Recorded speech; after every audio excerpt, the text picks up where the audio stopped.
श्रीमद् भगवत गीता का 3रा अध्याय श्री कृष्ण अर्जुन संवाद कर्म योग। जयायसी चेत कर्मणस्ते मत्ता बुद्धिर्जनार्दन तत्कीम कर्मणि घोरे माम नियोजयसी केशव। अर्जुन बोले, हे जनार्दन, यदि आपको कर्म की अपेक्षा ज्ञान श्रेष्ठ मान्य है तो फिर हे केशव, मुझे भयंकर कर्म में क्यों लगाते हैं। व्यामिश्रेणेव वाक्येन बुद्धिं मोहयसीव मे तदेकं वद निश्चित्य येन श्रेयोऽहमाप्नुयात्। आप मिले हुए से वचनों से मेरी बुद्धि को मानो मोहित कर रहे हैं, इसीलिए उस एक बात को निश्चित करके कहिए जिससे मैं कल्याण को प्राप्त हो जाऊं। लोके अस्मिन् द्विविधा निष्ठा पुरा प्रोक्ता मया नघ ज्ञान योगेन सांख्यानां कर्म योगेन योगिनां। श्री भगवान बोले, हे निष्पाप, इस लोक में 2 प्रकार की निष्ठा मेरे द्वारा पहले कही गई है। उनमें से सांख्य योगिनियों की निष्ठा तो ज्ञान योग से है और योगियों की निष्ठा कर्म योग से होती है। न कर्मणामनारंभा न नैष कर्म्यं पुरुषोऽश्नुते न च संन्यासनादेव सिद्धिं समधिगच्छति।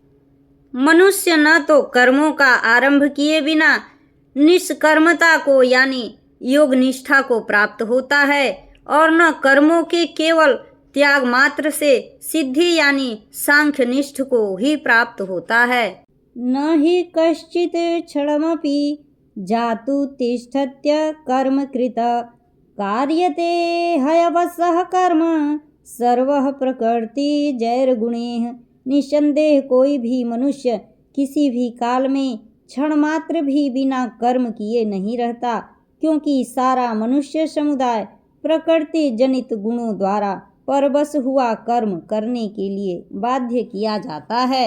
कर्मेन्द्रियाणि संयम्य य आस्ते मनसा स्मरन् इंद्रियार्थान् विमूढ़ात्मा मिथ्याचारः स उच्यते।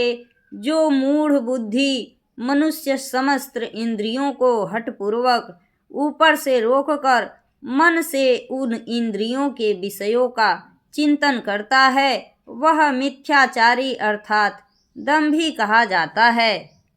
यस्तीव इंद्रियाणि मनसा नियम्यारभते अर्जुन कर्मेन्द्रियैः कर्मयोगमसक्तः स विशिष्यते।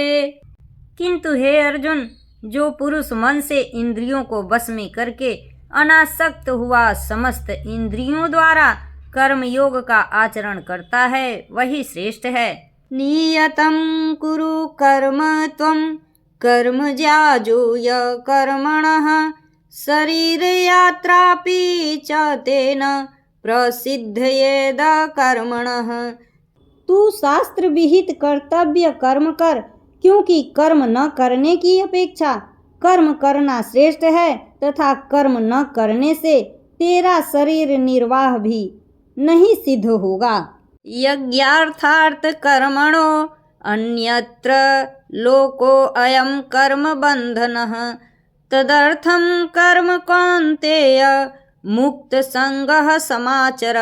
यज्ञ के निमित्त किए जाने वाले कर्मों से अतिरिक्त दूसरे कर्मों में लगा हुआ ही यह मनुष्य समुदाय कर्मों से बंधता है।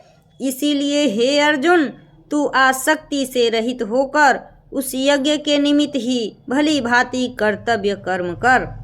सहयज्ञाः प्रजाः सृष्ट्वा पुरोवाच प्रजापतिः अनेन प्रसविष्य ध्वमेश वो अस्तित्वष्ट कामधुक।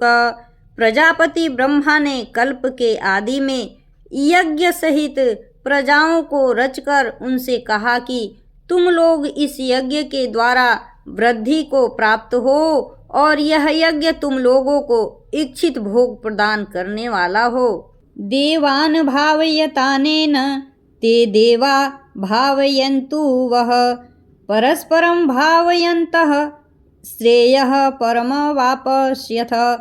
तुम लोग इस यज्ञ के द्वारा देवताओं को उन्नत करो और वे देवता तुम लोगों को उन्नत करें। इस प्रकार निस्वार्थ भाव से एक दूसरे को उन्नत करते हुए तुम लोग परम कल्याण को प्राप्त हो जाओगे।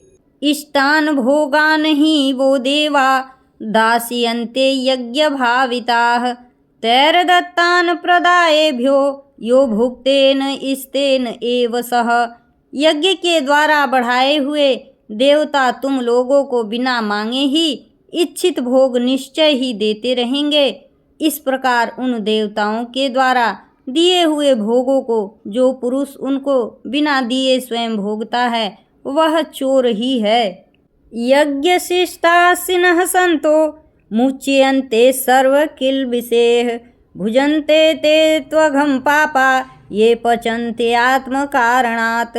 यज्ञ से बचे हुए अन्न को खाने वाले श्रेष्ठ पुरुष सब पापों से मुक्त हो जाते हैं, और जो पापी लोग अपना शरीर पोषण करने के लिए ही अन्न पकाते हैं वे तो पाप को ही खाते हैं। अन्नाद् भवन्ति भूतानि पर्जन्यादनन् संभवः यज्ञाद् भवति पर्जन्यो यज्ञः कर्म समुद्भवः।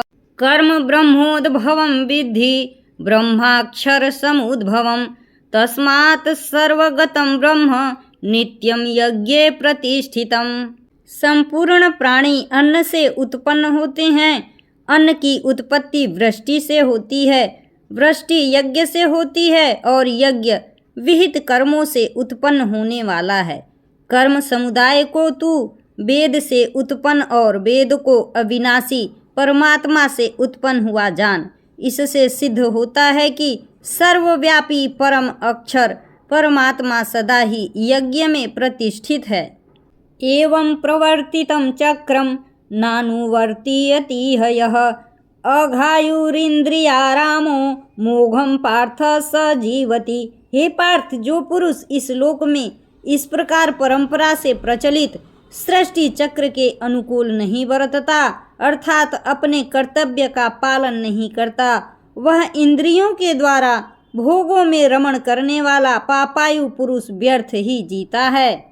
यस्त्वात्मरतिरेव स्यादात्मतृप्तश्च मानवः आत्मन्येव च संतुष्टस्य कार्यं न विद्यते। परंतु जो मनुष्य आत्मा में ही रमण करने वाला और आत्मा में ही तृप्त तथा आत्मा में ही संतुष्ट हो उसके लिए कोई कर्तव्य नहीं है। नैव तस्य कृतेनार्थो न कृतेनेह कश्चन न चास्य सर्वभूतेषु कश्चिदर्थव्यपाश्रयः।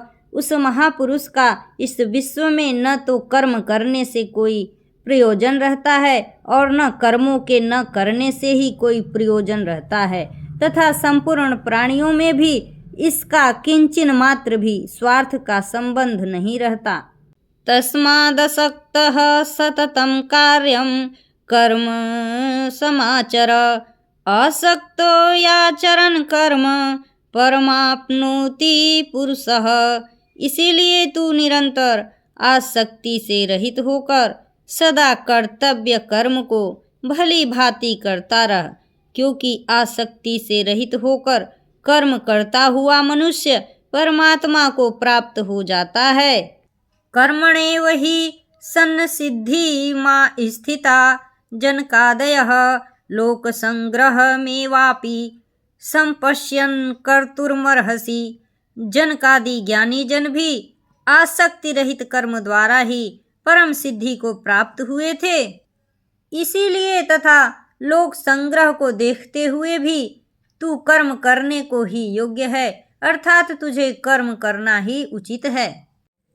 यद्दाचरति श्रेष्ठ इस्तत् देवेतरो जनः स यत् प्रमाणं कुरुते लोक इस्तदनुवर्तते। श्रेष्ठ पुरुष जो जो आचरण करता है अन्य पुरुष भी वैसा वैसा ही आचरण करते हैं। वह जो कुछ प्रमाण कर देता है समस्त मनुष्य समुदाय उसी के अनुसार बरतने लग जाता है।